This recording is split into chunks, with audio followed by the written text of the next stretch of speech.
బడుగు బలహీన వర్గాలతో త్వరలోనే ఓ వేదిక ఏర్పాటు చేసేందుకు రెడీ అవుతున్నామన్నారు బీసీ సంఘాల నేతలు. తెలంగాణ రాష్ట్రం సామాజిక న్యాయం అనే అంశంపై జరిగిన రౌండ్ టేబుల్ సమావేశంలో నేతలు పాల్గొన్నారు.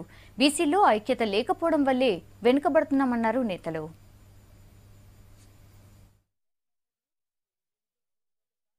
రాజకీయంగా మన జాతుల్లో ఎలాంటి విశ్లేషణ ఒకటి అవసరం ఉంది. దాన్ని మనం ఎక్కడ మిస్టేక్ జరుగుతుంది పేద కులాల ఐక్యత లోపల దాన్ని మనం ఏ విధంగా దాన్ని బ్యాక్వర్డ్నెస్ చర్చించకుండా స్ఫూర్తి పొందే విధంగా మాట్లాడుకుంటే బాగుంటుంది అని చెప్పి నేను భావిస్తున్నా.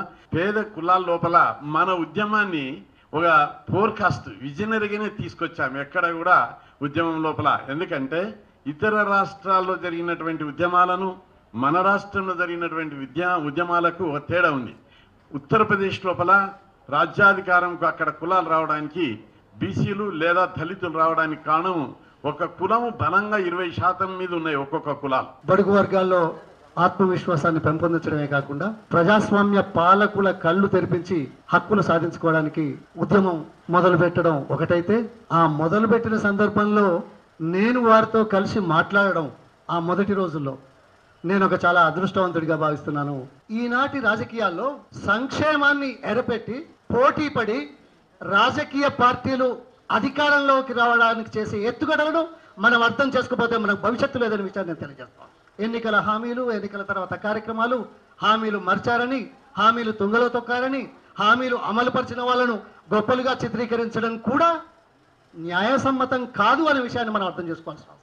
తెలంగాణ కోసం అమరులైనటువంటి ఆ అమరవీరులందరికీ కూడా హృదయపూర్వకంగా నివాళులు తెలియజేస్తూ, unlike all other states in the country, రాష్ట్రంలో ఉన్నటువంటి దేశంలో ఉన్నటువంటి అన్ని రాష్ట్రాల కంటే కూడా తెలంగాణలో ఒక పర్టికులర్ డెమోగ్రాఫిక్స్ ఉన్నాయి.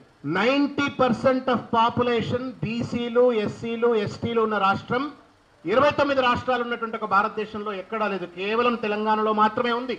అయితే తెలంగాణ ఇవ్వటంలో శ్రీమతి సోనియా గాంధీ గారు కావచ్చు, లేకపోతే చాలా మంది పెద్దలు తెలంగాణ రావాలని చెప్పని పోరాటం చేసిన పెద్దల్లో ఒక నిగూఢమైనటువంటి ఒక కోరిక ఉండే. ఏంటి అంటే ఈ 90% ఉన్నటువంటి జనాభాకు రాజకీయ సాధికారత లభిస్తుంది, తప్పనిసరిగా వీళ్లకు ప్రాతినిధ్యం లభిస్తుంది, ఒక సామాజిక న్యాయం లభిస్తుంది అని చెప్పని బలంగా నమ్మిండ్రు.